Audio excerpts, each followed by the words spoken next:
Hey y'all, this is AL Think Madame and Cinnamon Sugar, and this is going to be a thoughts post on Ready to Love.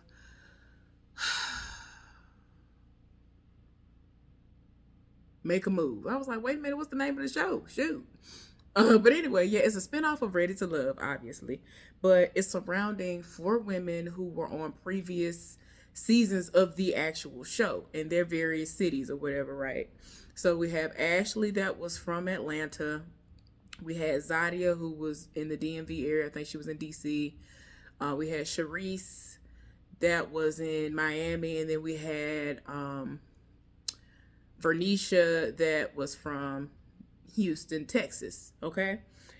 Out of all of them, the only one that I know for a fact that I follow is Vernisha. Her name is Vern Spoiled or Spoiled Vern or something like that on Instagram.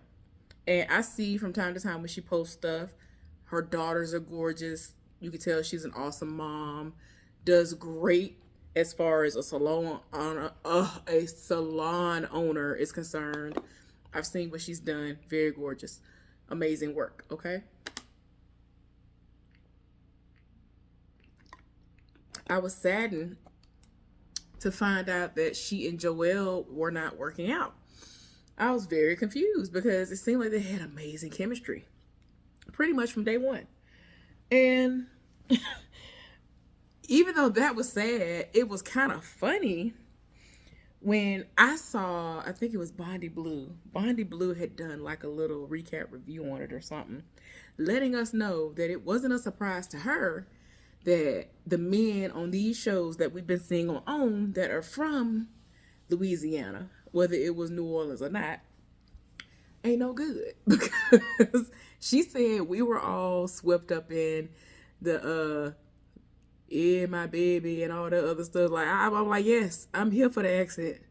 I be all the way here for it. It's and it's so funny. As I've told y'all plenty of times, those of y'all who have been around for a while, I had no idea that a lot of things that I've been saying since I was a child, growing up in Alabama, were things that were said frequently in Louisiana. I had been hearing my little yeah with the yeah and all that, like all the little, so many different things. Certain things, we say it, and I just had no idea that it was something that was a thing there too. I don't know who originated certain things, but it was what it was. The only thing that I will forever scream loud to the top of my lungs is that Mardi Gras originated in Alabama. But it's like it's crazy to me that people still don't know that. That's the only thing I'm gonna say. Now, I'm not gonna try to make it seem like it's better in one place over the other. I don't know. I usually have never, like, I've never gone to the one in Alabama, but when everything was happening in Louisiana, it was always, it was like tame. It was really tame because of who I went with. I went with ASU, Alabama State University, and we were doing college tours. So whenever we would go, even when it would be late at night, it would not be the scene that you would typically see. We didn't see nobody bearing breasts. We didn't see none of that. We saw some things, but it was none of that. Um, I know my mama had her moments where she was kind of worried because it's a very violent city. It's very dangerous. And I was just lucky that nothing ever happened to me. I went twice. That's the crazy thing about it. I went twice before Hurricane Katrina. Another thing. So the first time I went, I didn't even realize how amazing that experience should have been for me to take in.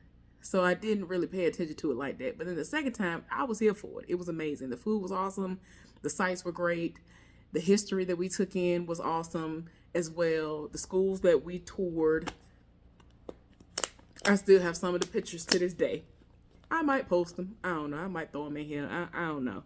At some point in time, I might throw them up there. But excuse me, y'all. I'm going through some things. Trying to stay awake because I want to enjoy my time off. It's a lot of foolishness going on. But anyway, I digress. So anyway, y'all. So yeah, but yeah, Bonnie was telling us that we, the unsuspecting women who live for men from various places in Louisiana, we were getting swept up in the accents and all of that because they are great at flirting, and it's normal for them to see through all of that. So when their season came up and Joelle was on there, she was just like, nah, I can see through all that. I was just like, oh my gosh. I felt like how it was violence. I felt the violence. Because I mean, I ain't gonna sit up here and lie about it. The accent is everything to me. I be here for it. I be here for all of it. I do. And Joel ain't no ugly man. That man was fine. So, like I said, I was saddened that they didn't make it because they made a beautiful couple. Now, I'm gonna try to work my way backwards because I want to save the best, if you want to even say it like that, for last. So I said Vernisha, Charisse. I ain't see it for her on her season, and I still don't see it for her now. She just be doing too much. A lot of people said that she's one of those women that thinks very highly of herself, and she thinks she finer than what she actually is, and all of that. And I don't know. It's just, y'all be understanding. These people have me hollering. I be like, why are y'all saying these things? But they said it with their whole chest, and like she has these expectations, and I mean, it's fine for you to have certain levels of expectation, but sometimes I just be like, ma'am, you might as well. They need to start doing a build a man type of situation somewhere. If somebody can figure out how to do that, then people like you, if you have enough money for it, you can go build you a man, because I don't think nobody gonna be able to bring her 100% what she requires from a man.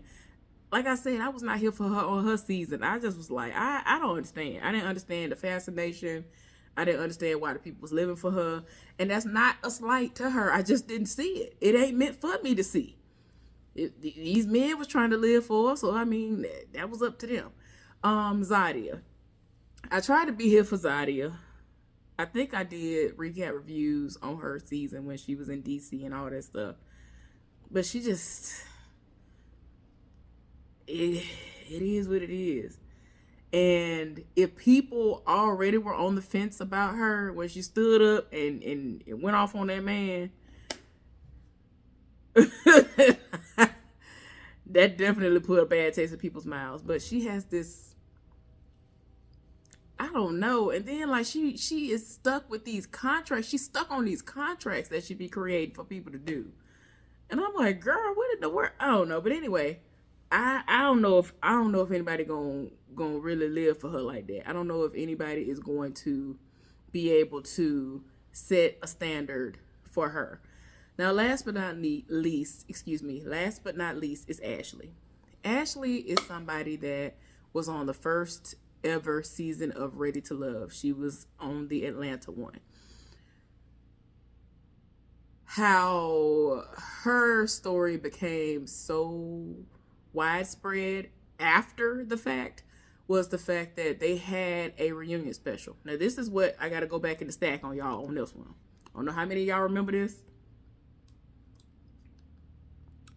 but the fact that they had a reunion, I didn't even know it was going to happen. Now, this was a show that my ex and I actually used to watch together.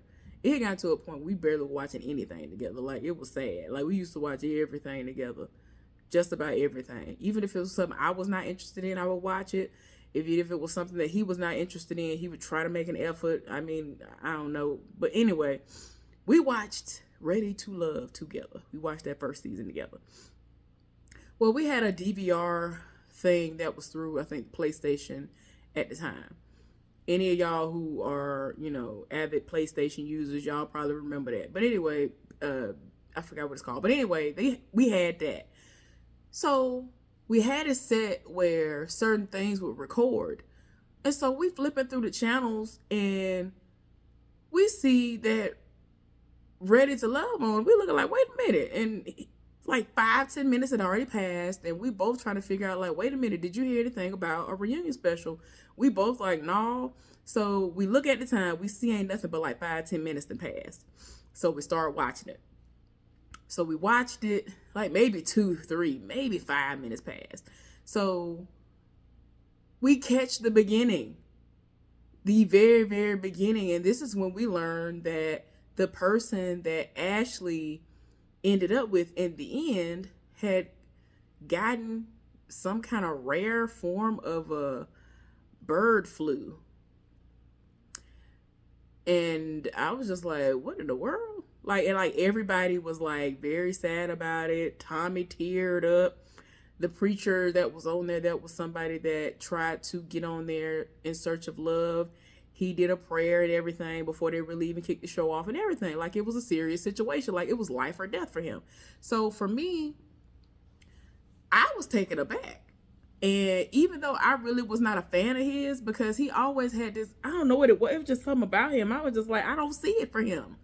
And I didn't like a lot of the people on that show because they all treated Ashley like she was just like whatever, like she wasn't pretty. But at them, like, she pretty, she has a great personality, and she's definitely wife material. What is y'all even trying at this point? Like, I don't even understand what y'all trying to say. Everybody loves trying to put people like her in the old, that's just homie, that's the homie vibes. And I'm like, why aren't y'all equating somebody being able to be your homie / friend and your wife?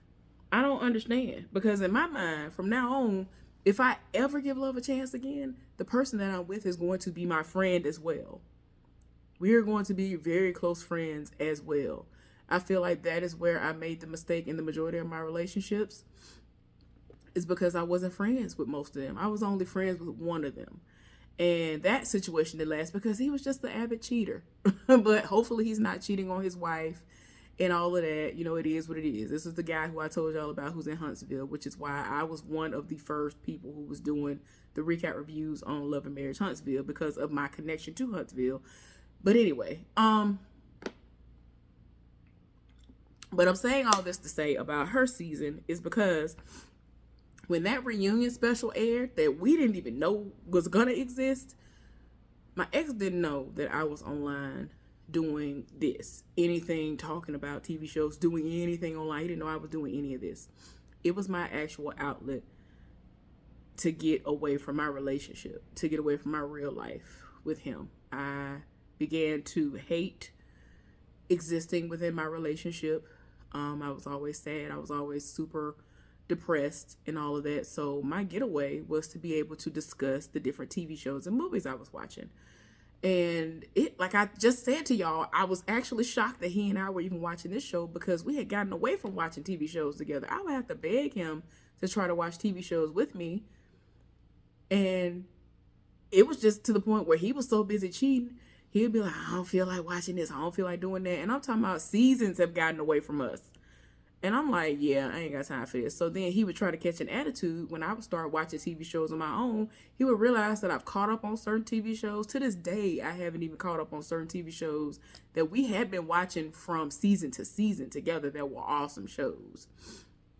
So anyway, the next day, either when he went to sleep that night or the next day when he had gone to work or whatever, I got online and made a video about Alex, which is the guy that she had been dating from the show.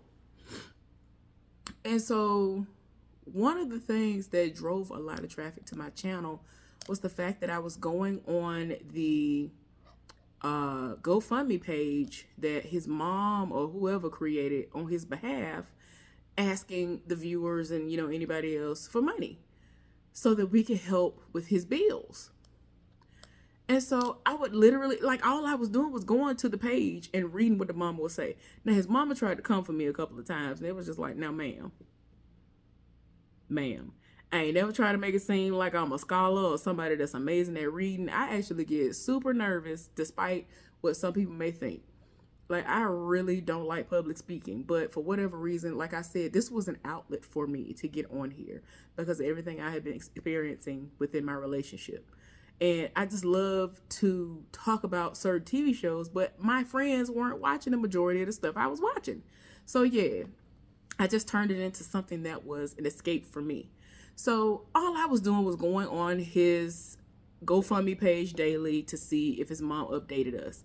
Because she would be in the room and telling us what happened. So all I would do is just get on there and read from my little iPad, my little tablet or whatever I had at the time, telling y'all what she said. And I would stumble and bumble over words like I do anyway, because I'm not that great of a reader. Like, I'm really not. I ain't gonna never try to make it seem like I'm awesome like that. I'm not.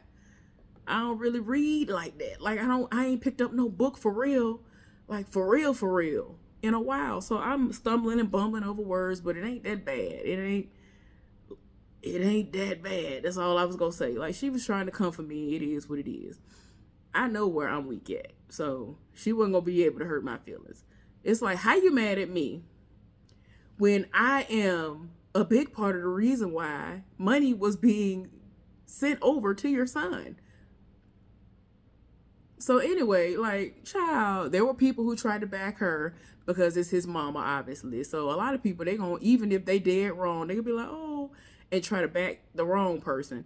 But anyway, I digress. So anyway, that was the reason why at one point in time, traffic was really heavy coming over to my channel. I had other things that I had posted, but that was one of the times that traffic was coming over to my channel because of me giving updates on that. I had been genuinely moved by everything that I had been hearing and all of that. And so I was just like, well, dang, that's crazy that she going through this. Child, come to find out after everything, after the smoke cleared, we over here wondering if he gonna live, die, whatever. And then eventually he had put up a video and he was thanking everybody and all this other stuff. So I was like, okay. And I made a point, and this is what tripped me out. I made a point to say at the beginning of my video, whatever video it was, I made sure that when I first started saying anything I said about him, I said, despite the fact of what I felt about him or how I felt about him while the season was happening, before all of that went down, you know what I'm saying? He's a human at the end of the day. I'm not wishing death on nobody. Like, what is we talking about? So I can say that this is something that has saddened me. This is something that's an unfortunate situation. I actually liked Ashley. So it's like, this woman is hurting. She on there crying down. She over here taking care of somebody. That ain't her husband. That ain't her fiance. They had just gotten together, started dating, and then all this went down. So it's like she's caught between a rock and a hard place. So I felt really, really sad and bad for her. So anyway, fast forward. All of a sudden, I start seeing notifications come up on YouTube telling me that she's doing interviews. Now, keep in mind, what she said in the interviews back then were nothing like what was just said on this TV show. The interviews had I didn't see her name, right? So like one of the first interviews I saw, I just saw her and I said, wait a minute, that look like Ashley for Ready to Love. Clicked on it. Looked at her really, really good, saw it was her, and she would be very nice about the situation, and you know, it wasn't what it was now. She would speak nice of him, even if they weren't together. I was like, okay, well, this show that came out, and she was like, look here, I wish you well. I wish this person well. I loved him. I did all these things for him. And all I asked of him once he got well was two things of him. I wanted to make sure that he was going to, do right by me. You know what I'm saying? I think she said something about being honest with her, stuff like that or whatever. And he did the opposite of what she asked him to do. So he was a liar and all this other stuff. And he was leading a double life. This man sat up here. The apartment that he lived in was in a sugar mama name or something like that. Like, I was so confused. And see, when anything kept coming out about people like him, I'm just like, that ain't adding up. You got on this show and said that you own your own business. You made it seem like you own this fleet of trucks, like 18-wheelers or whatever, right? So I was confused. I'm like, how you got all this? And so he tried to explain to us. He was like, just because I have this business, that doesn't mean I have insurance. So I was like, okay, you explain that part, but you making it seem like you ain't really got to get in the truck like that, but you do.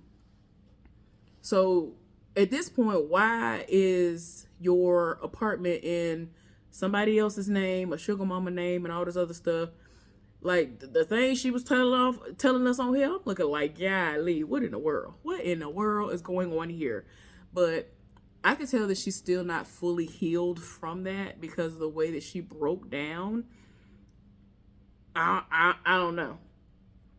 I don't know. Like you could tell she really loved him, but she's trying to move forward, and I'm glad about that. The guy that she is talking to on here, she seems really into him, and I like that. I like that. I love that actually for her. Bernicia, she's into this guy named Jabari, and they picked from the 25 men, and of course, out of the 4 men, they were told that they can pick one person to go out on a real date with out of the 4 men, which means that, you know, even if it's the person that you picked, y'all might be sharing the same person. So Zadia and Vernisha ended up picking the same person. And it ended up being the person that Vernisha initially picked anyway. And so I feel as though Vernisha's interaction with Jabari was the most genuine, and it's probably going to go further than Zadia's interaction with him, even though it looked like they enjoyed themselves. Now, I ain't gonna lie to you. As I've already told y'all in the past, I know a lot of people ain't here for it, but I am.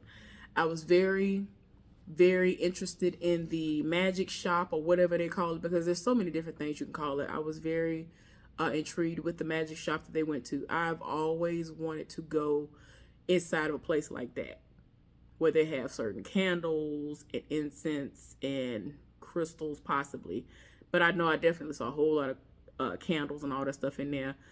The person did a tarot card reading. I don't know if I am ready for that. I've always seen it and I'm like, oh, that seems interesting, but I don't know if I'm ready to get one. So I've never gotten one before, but stuff like that interests me. It interests me. The whole hoodoo voodoo culture and all that stuff interests me, just not the super duper dark side of it.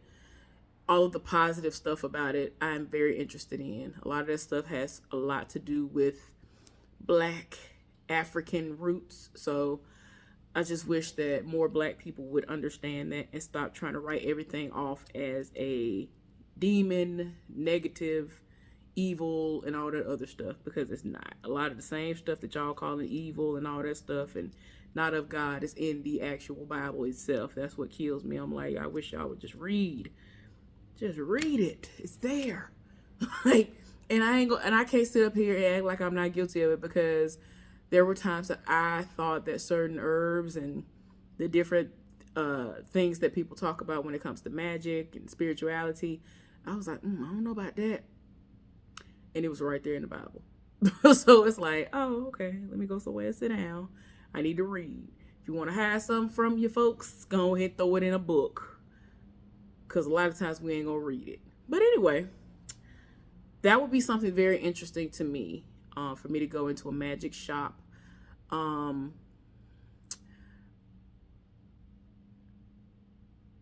could just see the chemistry that Jabari and Bernicia had versus the fun time, I guess you could say, that Zadia and Jabari had. I mean, it's cool, but it just seemed like, oh, we cool as friends. Oh, that was nice. That's dope. I didn't see like sparks flying. Even though it was like their first real, for real interaction outside of them trying to get to know each other at the mansion. The guy that Charisse picked for herself, I don't know. It's like, in my mind, it just seems like that wouldn't have never been the person that she would pick. I don't know. She's just so, I don't know. I don't see it for her. It's just something about her. Like, I don't doubt that she wants love, but she just has these expectations that might not ever be met. So I don't know about all that. Now, who was the last person? Because I know I'm leaving a person. I don't know why I'm leaving them out. Ashley, Zadia, who right there? Bernicia, and who else? I don't know why I'm not thinking of the last person right now, because I said everybody's show. I said Ready to Love Atlanta, Houston, DC, and Miami. So that's it. So Vernicia, Zadia, Ashley, and Charisse. So yeah. So far, it's all right. I got like maybe 5 to 7 more minutes left, and the ladies seem to be getting along okay so far. We'll see how it go. But so far it's better than the last season of Ready to Love by itself. I don't. That was just a terrible season to me. Was it terrible to y'all? Because it was terrible to me. I was not here for it. I'm really hoping that this go round that Ashley will find love and that these people won't be playing in her face and won't try to pull the homie vibes and I see you as a homegirl. Like, please don't do it. I hope that Bernicia will be able to find love that will be exactly what she wants and needs, especially given the fact that her situation is different from everybody else's. She has children, even though most of them are adults. She has one last child. She got to get out there, put into school if they're going to go to school. She has one now that's in school. And it's crazy because Jabari has a child that's in at Prairie View. I think that's what she said. It's crazy because he is from Louisiana, but his child is in school in Texas at the same college that one of her children is at. I was just like, wait a minute now. And so he made a point to say that there are some very beautiful women out there in Houston. And she was like, yeah, that's the problem. Like, and I'm not finna compete against all these women. I said, I know that's right. Now listen here. I said what I said. And every time I say it, people laugh at me. But I'm just repeating what I was told. Beat King said, welcome to Houston. Everybody effing everybody. Apparently there's some truth to that. Because there have been so many people that was like, yep, that's facts. Beat King, I don't know what you want to call him. Club Godzilla, whatever you want to call him. Yeah, Beat King, all of that. He is known for he just be doing the most with the t-shirts he be wearing. He's so stupid. He is a character all on his own. He been losing weight, but yeah, he's somewhat of a vulgar rapper, if you will, that's from Texas or whatever. But yeah, he definitely said, welcome to Houston, everybody effing everybody. And I was like, wait a minute. So I can understand why she don't want to really date like that idea. But anyway, that's my thoughts on what I've seen so far. I'm gonna see what these last 5 to 7 minutes bring. Hopefully it'll be great. Hope ain't gonna be no fighting in the house, ain't gonna be no foolishness and all that good stuff. But anyway, I hope y'all are having an amazing weekend. I'm gonna continue to enjoy myself. Y'all have a good one. I'll see y'all later. Bye.